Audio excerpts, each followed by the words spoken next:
Ces jours d'automne de l'année 1955 marqueront de leur empreinte la vie politique de l'Allemagne fédérale d'après-guerre. Les derniers prisonniers de guerre allemands, au nombre de 10 000, rentrent en RFA. Leur retour marque la fin de la misère et de la guerre. On les accueille d'autant plus chaleureusement.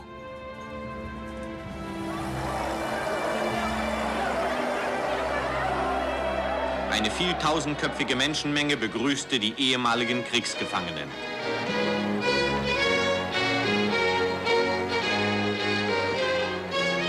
Mais ce n'est qu'une partie de la vérité. Près d'un tiers des rapatriés n'étaient pas soldats lorsqu'ils ont été faits prisonniers par les Russes. C'étaient des civils et la guerre était déjà terminée.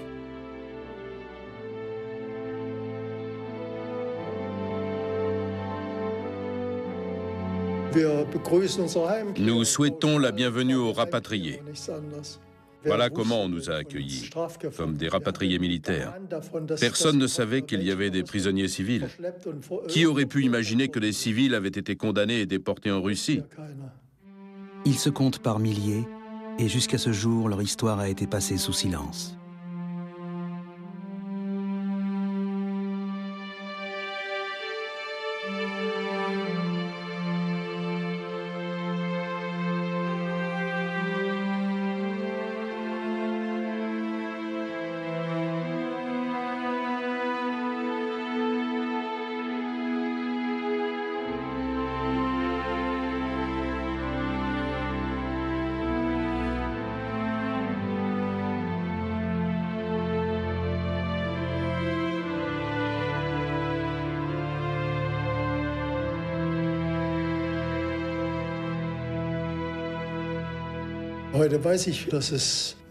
Aujourd'hui, je sais que je dois ma survie au hasard. Malgré leur jeune âge, ils seront marqués à jamais.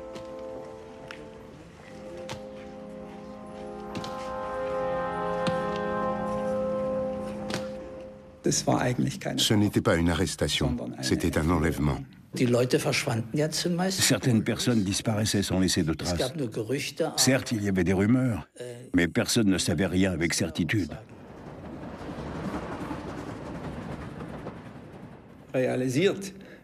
C'est seulement le jour de notre transfert que j'ai compris que nous partions pour l'Union soviétique.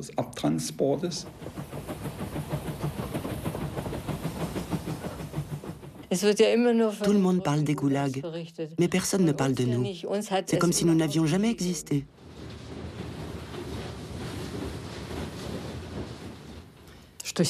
Depuis notre plus jeune âge, ma sœur et moi n'avons pas eu de chance. Et ça continue aujourd'hui encore. Les femmes et les enfants ne seront pas plus épargnés que les hommes. Nombreux sont ceux qui ne reviendront jamais. Tout commence en 1945 avec l'occupation par l'armée rouge de l'Est de l'Allemagne et des anciens territoires de l'Est.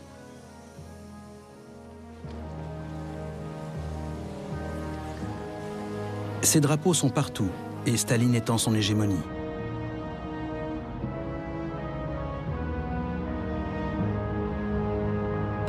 Toutefois, dans un premier temps, les gouverneurs de la future RDA maintiennent des apparences de démocratie pour des raisons tactiques. Une nouvelle Allemagne doit renaître de ses cendres, et cette vision attire surtout les jeunes, comme le lycéen Frieder Wirth.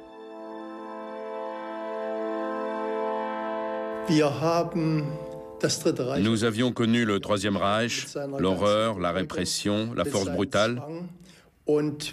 Alors, après le démantèlement du régime nazi, nous espérions fonder enfin une société nouvelle, une société libre. Dans un premier temps, les lycéens sont en accord avec la propagande officielle qui prône la reconstruction. Beaucoup arborent la chemise bleue de l'organisation de jeunesse chapeautée par l'État. Après la guerre, le lycée de Meuselwitz, petite ville de Thuringe, est le siège d'un renouveau intellectuel, encouragé par un certain nombre d'enseignants.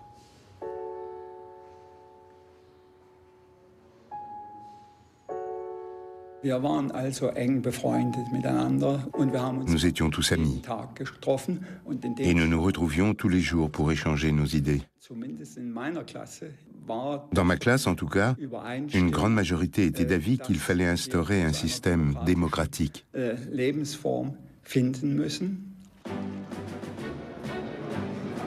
Pourtant, la réalité est tout autre.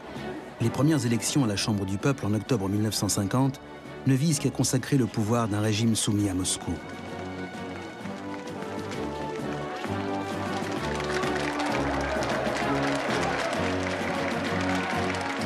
À la grande déception des électeurs du P.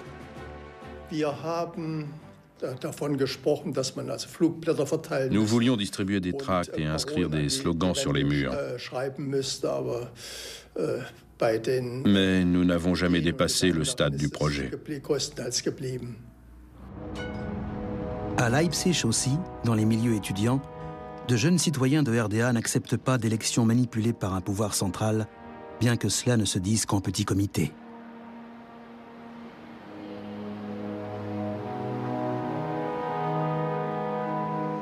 Parmi eux, Siegfried Jentner, un étudiant en sciences sociales, alors âgé de 19 ans.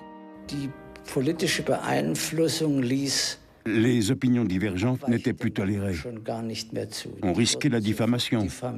Cela était même considéré comme un crime, à tel point qu'on n'osait plus parler. À partir du moment où l'on avait une opinion divergente, on était contraint à la clandestinité et à l'illégalité. Ainsi, les membres du groupe de Leipzig échangent leurs opinions en cachette et font circuler des analyses critiques venues de Berlin-Ouest, librement accessibles à cette époque. Entre-temps, la machine électorale du parti unique s'abat sur le pays. Le système sécuritaire nouvellement instauré doit étouffer dans l'œuf toute résistance, comme son modèle soviétique. Le régime de la RDA sait parfaitement qu'il doit son pouvoir uniquement aux grands frères de Moscou.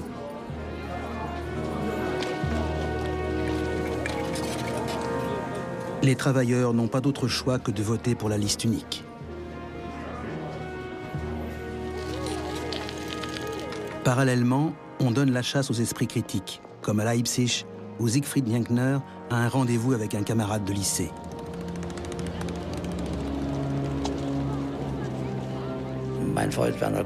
Lorsque mon ami Werner Gumpel et moi sommes arrivés chez lui, la Stasi nous attendait déjà. Ils étaient en train de fouiller l'appartement. À notre arrivée, nous avons été arrêtés immédiatement.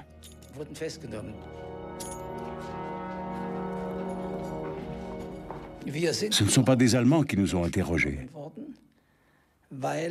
Apparemment, la procédure voulait que, dès qu'une personne était arrêtée, il fallait en informer nos amis soviétiques, qui se chargeaient alors de l'enquête. Le jeune lycéen est emmené dans une prison de l'armée d'occupation à Dresde.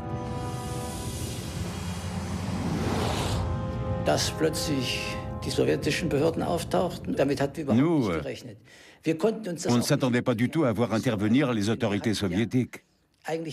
Car au fond, nous n'avions rien dit contre l'Union soviétique. Nous avions simplement critiqué la RDA. Au début, je ne savais pas du tout ce que recherchaient les Russes. C'est seulement pendant l'interrogatoire que j'ai compris. L'officier qui m'interrogeait parlait sans arrêt d'espionnage, de résistance. Il voulait savoir quelles étaient nos activités. Les Russes devaient penser qu'ils venaient de démanteler un réseau de résistants ou d'espions. Agenten, Spione, Saboteure entlarvt, die von Westdeutschland und Westberlin aus das Leben und die Existenz seines jeden von uns bedrohen. Pendant la guerre froide entre superpuissances, la propagande fait croire qu'à chaque coin de rue, le danger guette. Das wollen sie, diese Banditen. Là où Staline exerce son pouvoir, ceux qui cherchent à échapper au conformisme imposé passent rapidement pour des ennemis. Deshalb geht der Kampf gegen Agenten, Spione und Saboteure uns alle an. Les adolescents, victimes de cette paranoïa, se retrouvent en prison.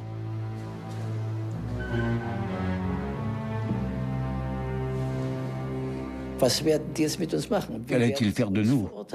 Allait-il nous condamner? On ne doutait pas que nous serions condamnés. Mais quelle serait notre peine? C'était l'incertitude. Et ce qui arriva par la suite dépassa de loin les pires appréhensions d'un jeune homme de 20 ans. disparus sans laisser de traces. La grande majorité des citoyens ignorent ce qui se passe juste à côté de chez eux, à l'abri des regards. Certes, on entend parler de personnes disparues, mais on pense plutôt qu'elles sont parties en Allemagne de l'Ouest. Ou alors on ne cherche pas trop à savoir. Seuls les proches continuent à s'interroger. Le père de Siegfried Jenkner écrit des lettres désespérées aux autorités. L'incertitude quant au sort de notre fils nous anéantit. Ma femme surtout est au bord de l'effondrement. Seul un retournement heureux dans cette affaire pourrait lui redonner goût à la vie. Les autorités répondent par le silence. Qu'il s'agisse des proches, des amis, des collègues de travail, les autorités ne donnaient jamais d'informations quant aux charges retenues contre la personne arrêtée. Impossible de savoir où cette personne se trouvait, ou ce qui était réellement advenu d'elle. C'était une méthode pratiquée par l'Union soviétique dans les années 30. La police politique de la RDA a copié le modèle. Dans les grandes villes est-allemandes, parfois en plein cœur des zones résidentielles, la police politique de Staline dispose de ses propres locaux, où elle retient les détenus et procède aux interrogatoires.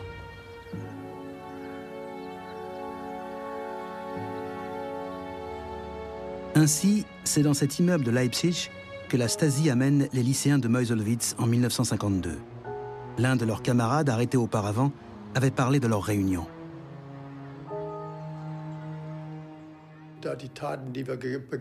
Comme les délits que nous avions commis nous semblaient des broutilles, nous pensions que nous allions nous en tirer avec un avertissement ou quelque chose de ce genre.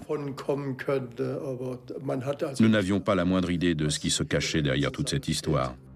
Quand les anciens camarades de classe se retrouvent dans une prison soviétique secrète à Potsdam, ils commencent à comprendre.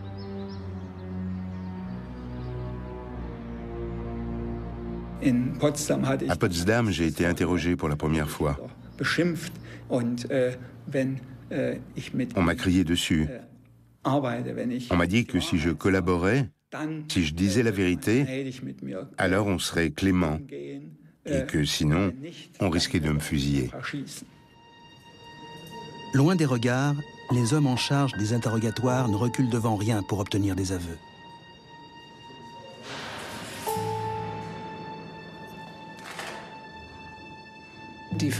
Les interrogatoires avaient lieu la nuit et se prolongeaient jusqu'au petit matin. Puis, durant la journée, on nous empêchait de dormir et même de nous allonger dans notre cellule. Nous avions seulement le droit de rester debout ou assis. On nous privait systématiquement de sommeil. C'était la même chose toutes les nuits. Au bout d'un moment, on donnerait tout pour dormir enfin. Et on est prêt à avouer n'importe quoi.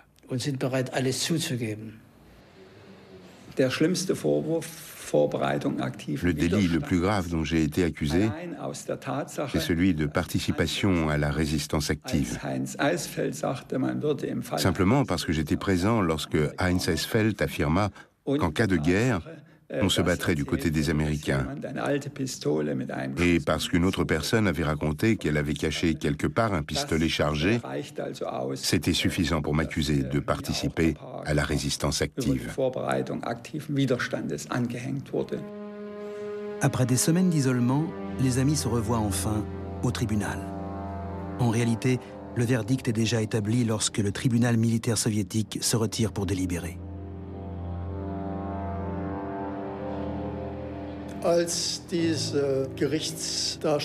Lorsque le tribunal a eu fini de présenter sa version des faits, il s'est retiré pour délibérer. Les délibérations ont duré tout au plus 10 minutes. Les 3 juges sont revenus et le président du tribunal a prononcé les sentences d'une voix monocorde. Là, nous avons été abasourdis en entendant le verdict.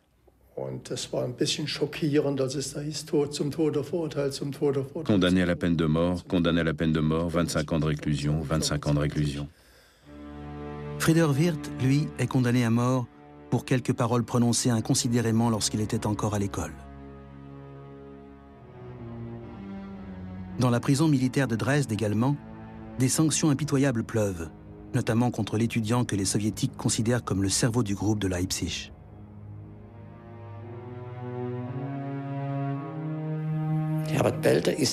Belter a été condamné à 25 ans de prison pour agitation anti-soviétique, 25 ans de prison pour espionnage politique et condamné à mort parce qu'il était le meneur. Nous n'en revenions pas. Personne ne s'attendait à cela. J'étais juste à côté de lui. Je me sentais comme assommé. Et je m'attendais à la même sentence pour moi.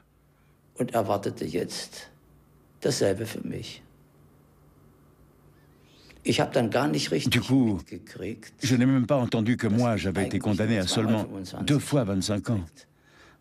C'est quelques instants plus tard que j'ai réalisé que je resterais en vie. Mais pas dans son pays. L'odyssée vers l'Est commence à la gare de Lichtenberg, à Berlin-Est. La destination est inconnue.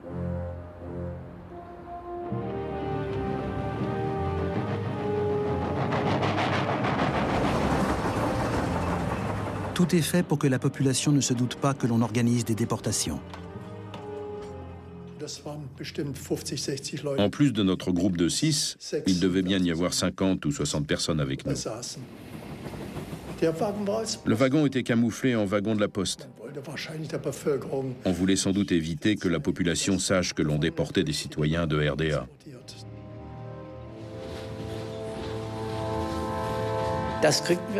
Nous avons rapidement compris que le train partait pour la Russie. J'avais l'impression qu'on allait nous enterrer vivants. Parce que nous ne savions pas du tout dans quelle partie de cet immense pays nous allions nous retrouver. Mis à part quelques militaires soviétiques ayant enfreint la loi, les trains transportent presque exclusivement des prisonniers allemands ou autrichiens.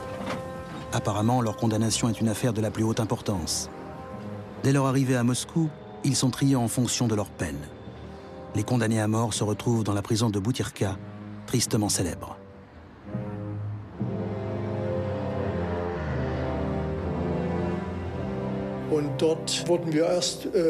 Ce n'est qu'après cela que nous avons été soumis à la procédure habituelle.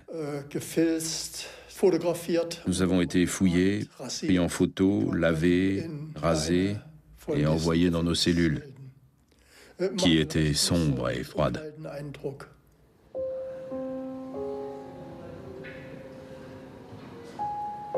Le dernier espoir des condamnés à mort, ce sont les recours en grâce adressés au Soviet suprême que les détenus sont invités à formuler. Autant de témoignages de désespoir et de solitude.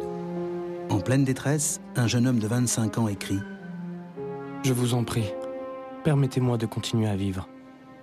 Je serai prêt sans hésitation à sacrifier un œil pour un soldat de l'Union soviétique qui aurait perdu la vue. Je vous prie de voir là une preuve de ma volonté d'expier mon crime.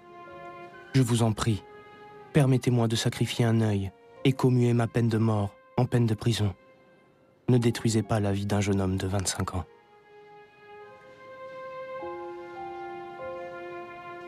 Sa demande de grâce n'est pas entendue. Il sera exécuté sur ordre supérieur. Moins d'un prisonnier sur 10 est gracié.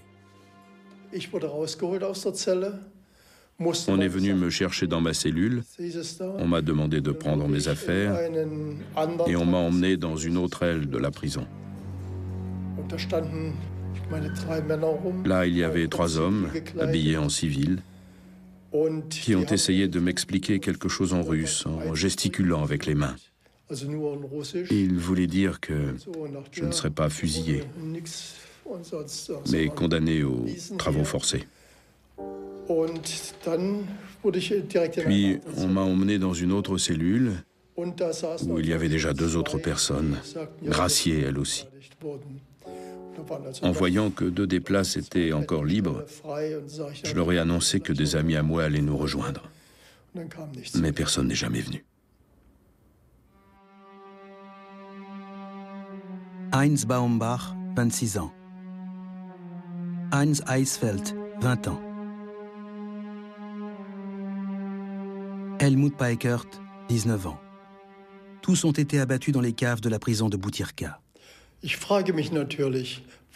Bien sûr que je me demande pourquoi ils ont été exécutés, eux, et pas moi. Pourquoi ai-je eu cette chance?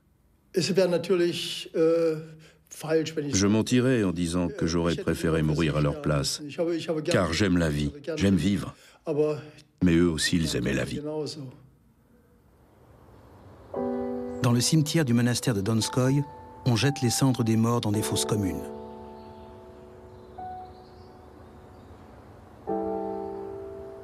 Personne n'est informé de leur décès. Aucune tombe, aucune photo, aucun nom.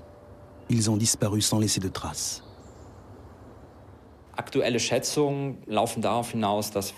Selon des estimations récentes, 3000 condamnations à mort ont été prononcées par les tribunaux soviétiques entre mai 1945 et 1955. Parmi ces 3000 civils allemands condamnés à mort, 2000 ont été exécutés. D'autres tourments attendent ceux qui ont été graciés. Leur voyage continue jusque dans les immensités glacées de la Sibérie.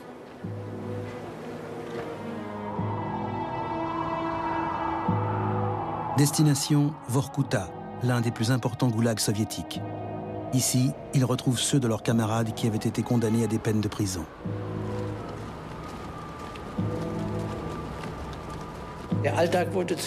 Le quotidien était défini par la situation géographique de Vorkuta, par le climat. L'hiver dure 9 mois et les autres saisons se partagent les 3 mois restants. En hiver, le soleil ne se lève jamais et en été, il ne se couche pas.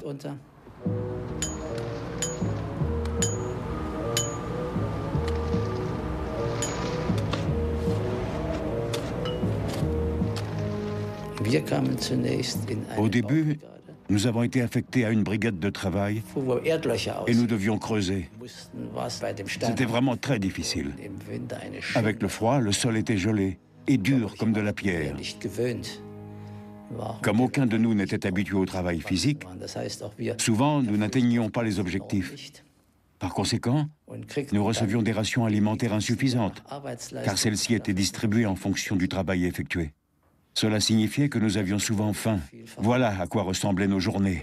Travailler, avoir faim et dormir. Et le pire, c'était l'absence d'espoir.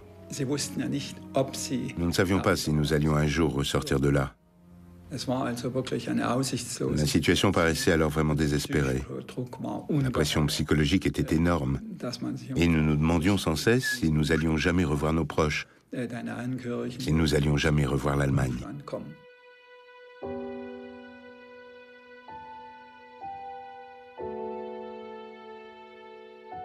Pour Günther Aurich et ses compagnons d'infortune, la vie semble déjà s'achever malgré leur jeune âge. Il y a peu de chances pour que l'on apprenne ce qui leur est arrivé. Contrairement à des prisonniers de guerre, ils ne sont ni recherchés ni portés disparus.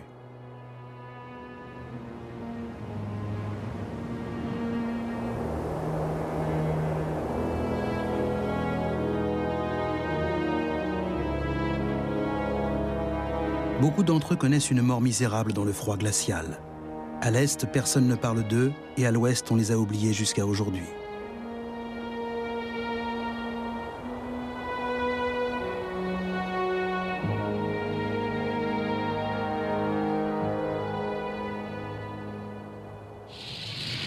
Ces disparitions systématiques débutent avec l'arrivée des troupes soviétiques sur le sol allemand. Certes, en 1945, quelques-uns voient les soldats de l'Armée rouge comme des libérateurs. Mais on se rend compte rapidement que ces temps nouveaux n'apportent pas seulement la paix tant espérée.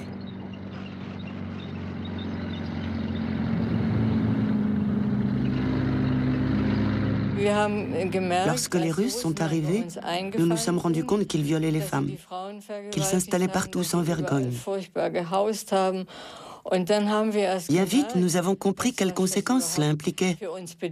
Avant, personne ne se doutait de rien. Tout le monde espérait que la guerre allait enfin finir et que l'on pourrait revivre normalement comme avant. Malgré la guerre, Regina et Rezi-Han grandissent dans un univers très protégé.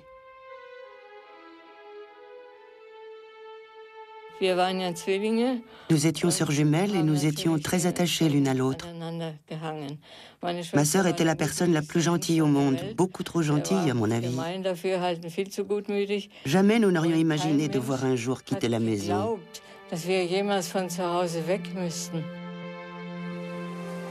Mais l'armée d'occupation n'épargne pas Sebnitz, leur petit village de Basse-Silésie, près de Wrocław, à l'époque de Breslau.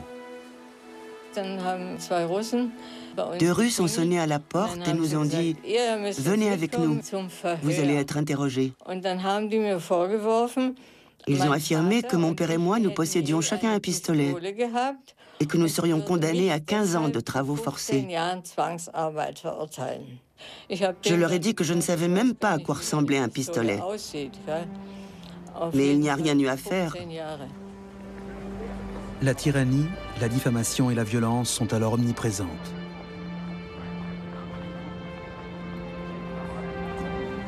Les troupes soviétiques se trouvent essentiellement confrontées à des hommes âgés, des enfants et des femmes. Ces dernières sont considérées comme butin de guerre.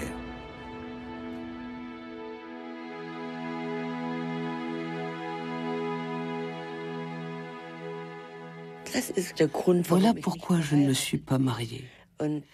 C'est à cause de ce que m'ont fait subir les Russes lorsque j'avais 17 ans que je n'ai jamais eu de relation avec un homme. C'était affreux. On n'imagine pas à quel point c'est horrible. Ça m'a marqué pour le restant de mes jours. Plus jamais je n'ai laissé un homme me toucher. Ces rafles massives de civils laissent supposer que les chefs d'accusation ne sont qu'un prétexte.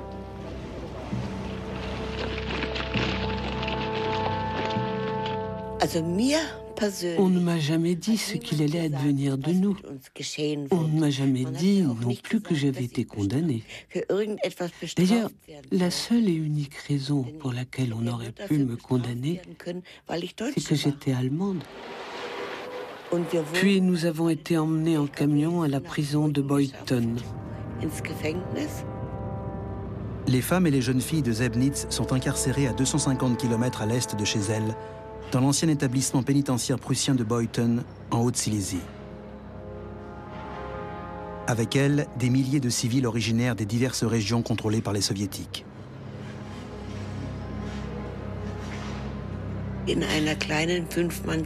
Nous étions à 15 dans des cellules pour 5. Nous n'avions même pas la place de nous asseoir par terre.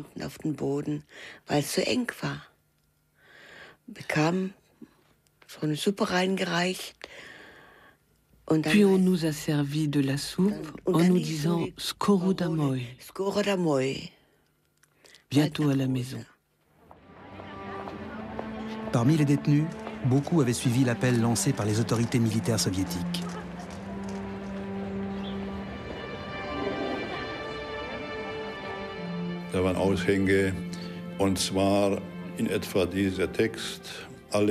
Il y avait des affiches sur lesquelles on pouvait lire « Tous les hommes sont appelés à venir participer aux travaux de déblaiement. Emportez de la nourriture, des affaires d'hiver et votre passeport. Ceux qui ne répondront pas à cet appel encourent la peine de mort. »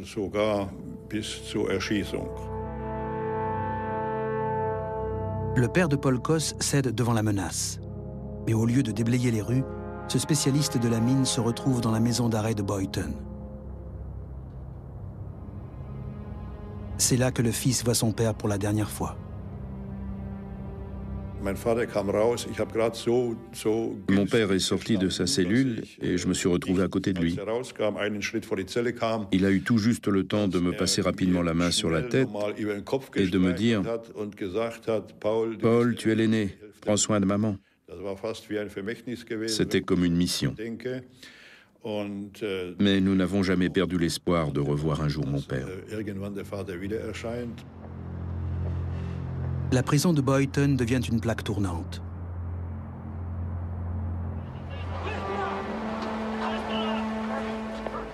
Les ordres veulent que les hommes rassemblés ici aient entre 17 et 50 ans et qu'ils soient aptes au travail. De nombreux mineurs originaires de Haute-Silésie, une région houillère, se trouvent parmi eux. Cependant, la nationalité des prisonniers importe peu. Il y a également des milliers de Polonais en détention qui avaient déjà eu à souffrir des Allemands.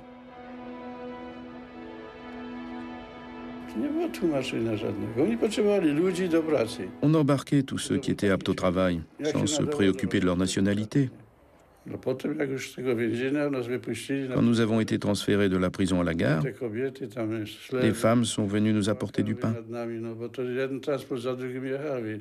Elles étaient en larmes car elles avaient vu les trains partir l'un après l'autre pour la Russie. C'est là que nous avons compris qu'ils allaient nous déporter. Mais nous gardions espoir. Personne n'imaginait qu'ils iraient rafler des Polonais. Ils ont fait la même chose que l'armée d'occupation allemande auparavant. Durant quelques semaines, des dizaines de milliers de personnes transitent par la gare de Beuthen.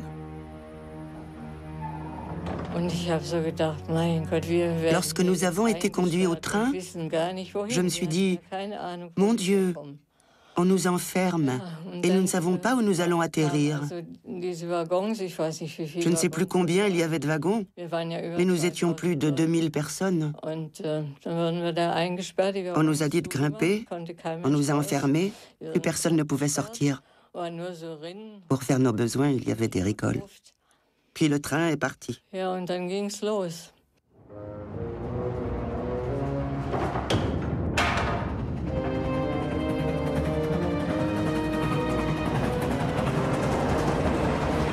L'enlèvement de travailleurs esclaves à grande échelle n'est pas une invention soviétique. Quelques années plus tôt, les trains de prisonniers circulaient dans l'autre sens. 3 millions de soviétiques avaient été amenés en Allemagne pour travaux forcés. À présent, au terme de cette guerre dévastatrice, la puissance victorieuse réclame de la main-d'œuvre en guise de réparation.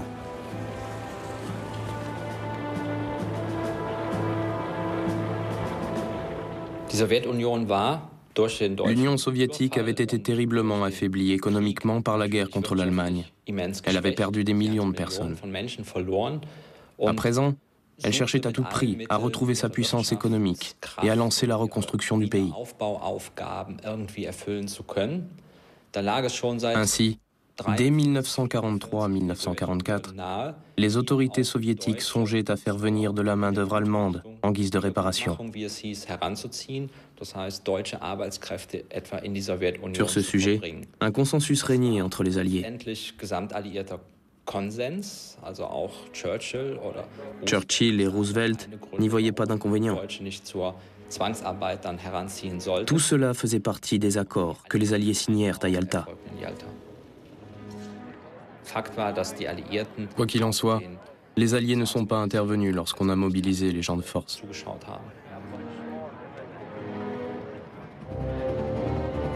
Les déportés ne se doutent pas de ces accords tacites.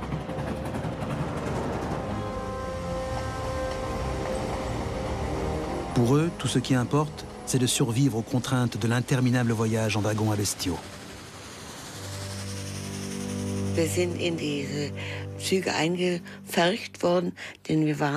Nous étions serrés les uns sur les autres et il faisait de plus en plus froid.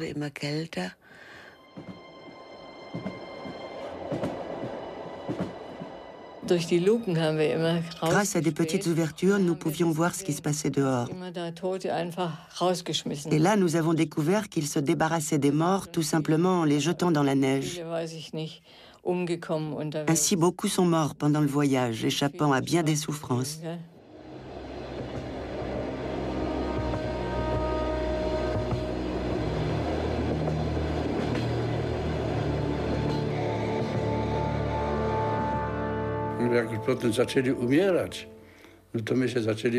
En voyant les premiers morts, nous avons commencé à nous demander à quand mon tour. Moi, j'espérais survivre et rentrer chez moi. J'étais bien naïf. Les plus désespérés étaient des hommes mariés, pères de famille. Cela mourait souvent de tristesse.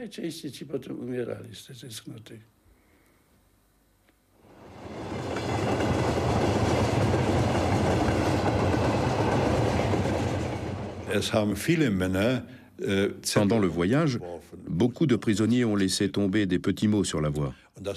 Mon père l'a fait aussi. Le mot était adressé à ma mère.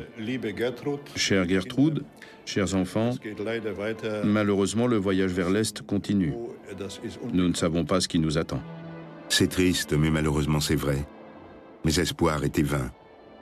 Faites ce que vous pouvez pour obtenir ma libération. Je comprends enfin ce que cela signifie que de perdre sa liberté. Cher Trudel, d'ici mon retour, je t'embrasse. Toi ainsi que Paul et Gottfried. Après 13 jours de voyage, le train transportant les survivants s'arrête à l'extrême nord de la Russie, au-delà du cercle polaire, sur la péninsule de Kola.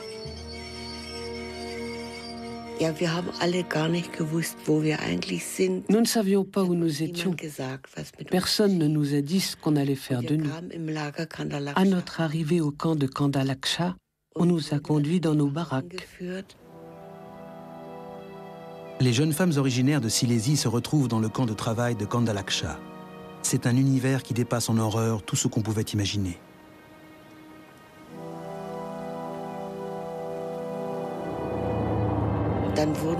Nous avons été affectés à des brigades. Au début, j'ai travaillé dans la forêt. Je devais abattre des arbres.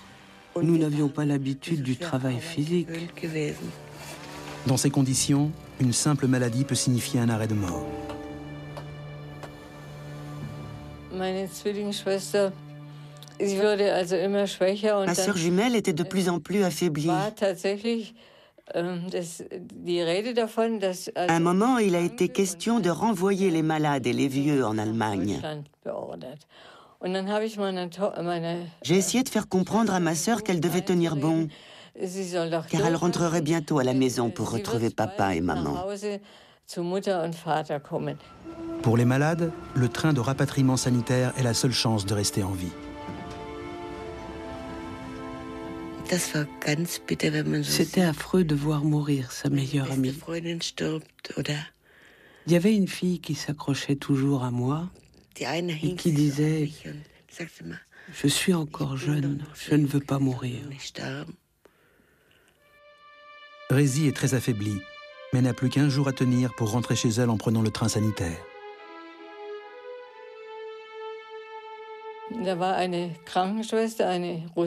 Il y avait une infirmière russe qui avait du cœur. Elle m'a fait venir parce que ma sœur n'allait pas bien du tout. J'ai pris ses mains entre les miennes et puis elle est partie. Elle était morte. Le pire, c'est que j'ai dû immédiatement recommencer à travailler. 1 heure plus tard, je devais être à la mine.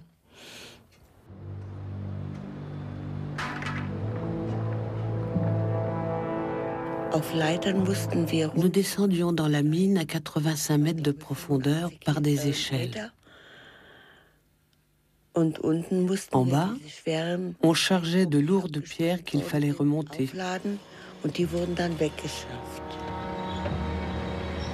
L'objectif de ce dur labeur, creuser des galeries dans le granit pour des cours d'eau souterrains qui serviront à alimenter une centrale électrique indestructible de l'extérieur.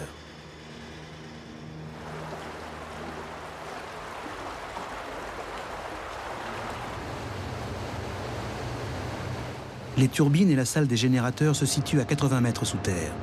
C'est un monument unique au monde qui témoigne de la folie humaine. Un monument qui a coûté la vie de milliers de personnes.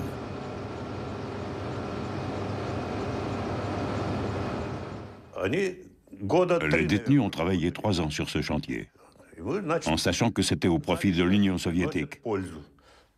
Mais il s'est avéré que certains d'entre eux étaient des ennemis du régime. Ils ont été arrêtés et emmenés ailleurs. Personne ne sait où. Il fallait bien que la police politique fasse son travail. Recherche qui vous êtes, ce que vous faites, quelles sont vos idées. Cela dit, la plupart d'entre eux étaient des gens bien. Staline exacerbe l'idée de Lénine selon laquelle le communisme, c'est le pouvoir des soviets plus l'électrification du pays.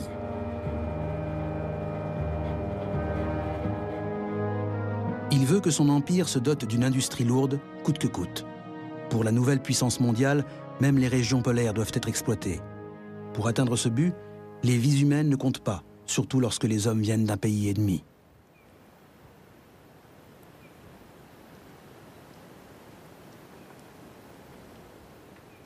Nous, les travailleurs libres, nous n'avions droit qu'à 800 grammes de pain en échange d'un ticket de rationnement. Les prisonniers avaient beaucoup moins. Pourtant, ils voulaient manger eux aussi. Souvent, ils ne mangeaient pas à leur faim. C'est pourquoi beaucoup d'entre eux sont morts. Ils sont morts de faim et de froid. Jour après jour, sans répit, la mort frappe.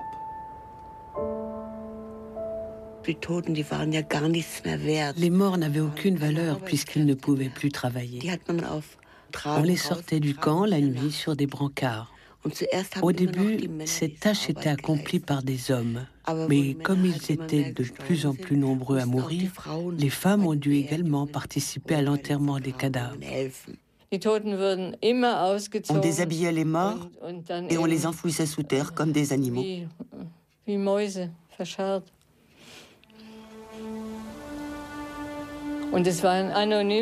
C'était des fosses communes anonymes que personne n'avait le droit d'aller visiter. Et personne n'a fait la moindre prière. Des 2000 civils déportés de Boyton, 1200 reposent ici.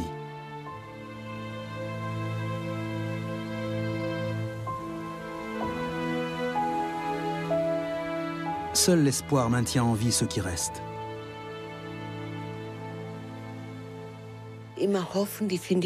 L'espoir, toujours l'espoir. L'espoir de retrouver mes proches, de les retrouver en bonne santé. C'était ça. Pendant que nous étions en Russie, c'est l'espoir qui nous a donné la force et l'envie de vivre.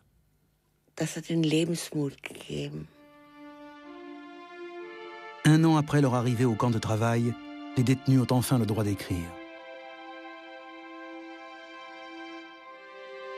Mes bien chers tous qui êtes restés à la maison, je me dis en permanence que je dois tenir bon, que je ne dois pas désespérer parce que je veux rester en bonne santé pour vous retrouver. Comme moi, vous attendez mon retour. Il y a bien un Dieu au ciel. Je vais l'implorer qu'il me laisse revenir parmi vous, chez nous, à la maison. J'attends la délivrance.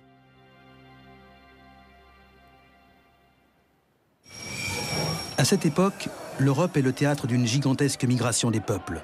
Rapatriés, réfugiés, libérés, expatriés, des hommes et des femmes déracinés par la guerre sillonnent le continent. L'Union soviétique aussi s'efforce de ramener ses brebis égarées un peu partout en Europe, avec tous les moyens qu'offre la propagande.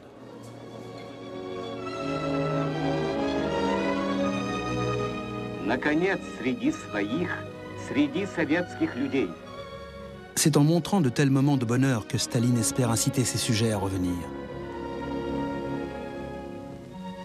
Вниманием и заботой окружает советское правительство возвращающихся. L'État fait preuve de beaucoup de rigueur, mais ne lésine en rien pour faire revenir les citoyens soviétiques déracinés par la déportation et la guerre.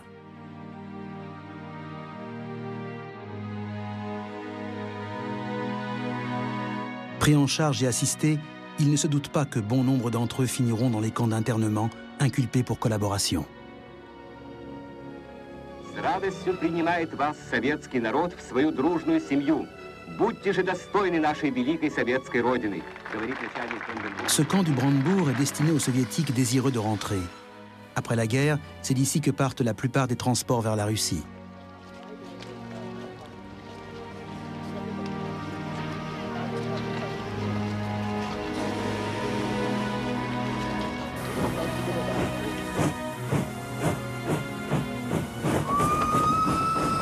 Parmi les voyageurs, il y avait des orphelins qui avaient été hébergés dans le camp de rapatriement du Brandebourg. Ils vont rejoindre le nord de la Prusse orientale, qui est administré par les soviétiques.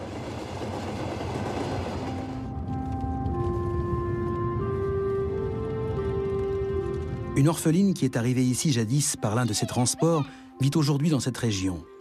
Kafina Sinskamp ne se souvient pas du trajet, elle était trop jeune. Mais elle aimerait bien en savoir plus sur ses origines.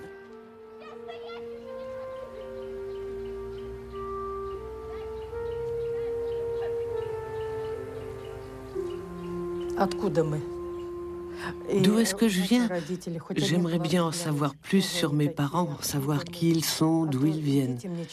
Je ne peux même pas dire à mes enfants qui je suis vraiment.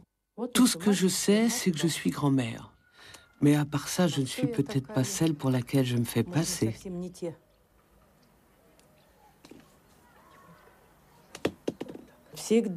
En notre fort intérieur, nous avons toujours senti que nous étions différents, mais nous devions le cacher. Il suffisait d'ouvrir la bouche pour s'entendre dire « On voit tout de suite que vous avez du sang allemand ». Alors nous avons préféré nous taire. Voilà tout ce qui lui reste de sa prime enfance. Une photo sur laquelle on la voit enfant, et à côté, en alphabet russe, son nom allemand, Sinskamp. Les listes de transport qui ont été conservées font apparaître que certains des orphelins rapatriés étaient en fait allemands.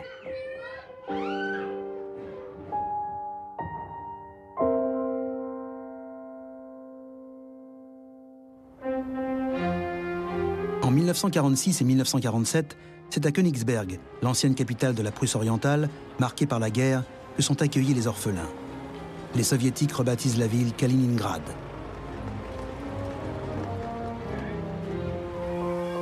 Avec une rigueur toute stalinienne, les enfants originaires d'Allemagne sont d'abord russifiés.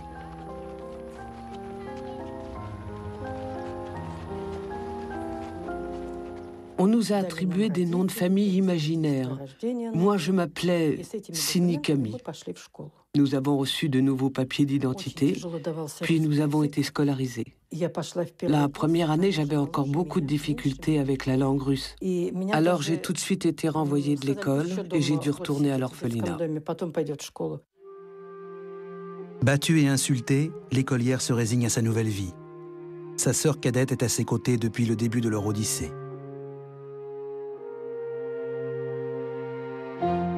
Sur le programme ne figure pas seulement l'apprentissage de la langue, mais aussi le b.a.-ba du jeune citoyen soviétique dans l'empire de Staline. Nous avons été éduqués exactement comme les enfants russes. L'Union soviétique est le meilleur pays au monde. Vous devez être reconnaissant de vous trouver ici. Nous vous offrons une nouvelle vie et une éducation. Comme à tous les jeunes de son âge, on lui inculque la foi en l'État et le culte du petit père des peuples, Staline. Dans l'enceinte de l'orphelinat, personne n'échappe à l'endoctrinement.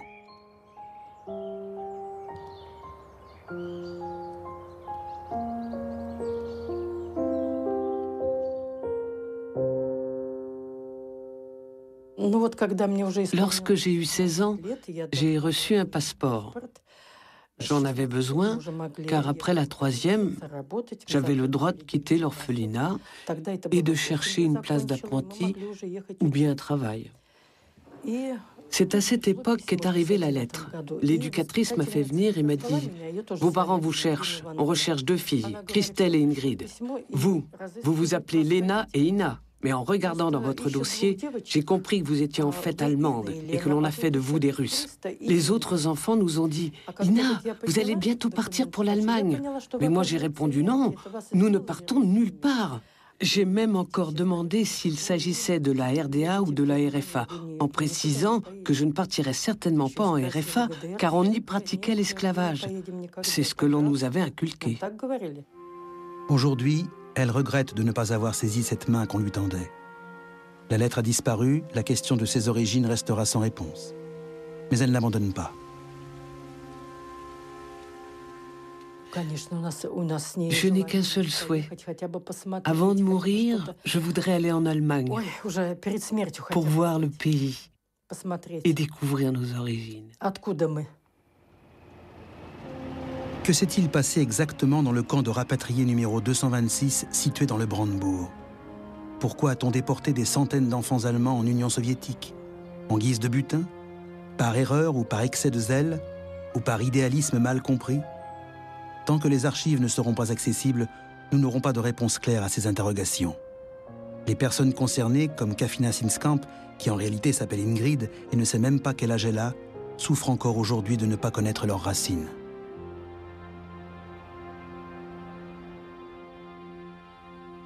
À son retour du camp, Regina Castellan éprouve des sentiments similaires.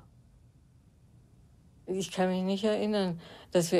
ne me souviens pas d'avoir explosé de joie ou d'avoir embrassé quelqu'un. Nous savions que nous n'avions plus de chez nous. Beaucoup d'entre nous ne savaient pas où aller. Entre-temps, la Silésie est devenue polonaise. Les Allemands qui y vivaient avaient tous été évacués vers l'ouest. À leur libération en 1947, les femmes de Sebnitz qui avaient survécu n'avaient plus de patrie.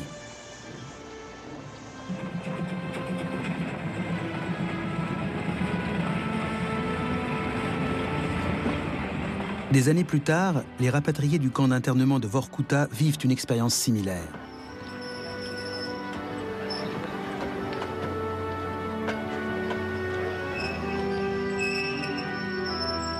Ils arrivent à Francfort sur l'Oder, en République démocratique allemande.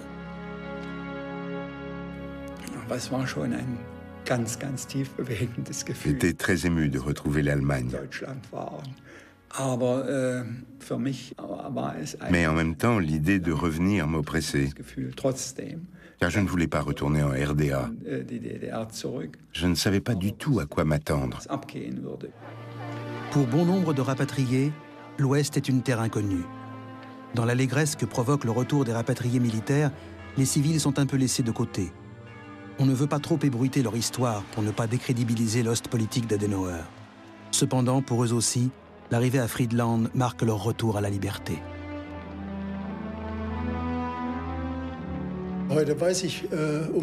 Aujourd'hui, je sais que j'ai eu beaucoup de chance. Je sais aussi que seule une infime partie des condamnés à mort a été graciée. Les autres ont disparu. Mais selon toute vraisemblance, ils ont été exécutés.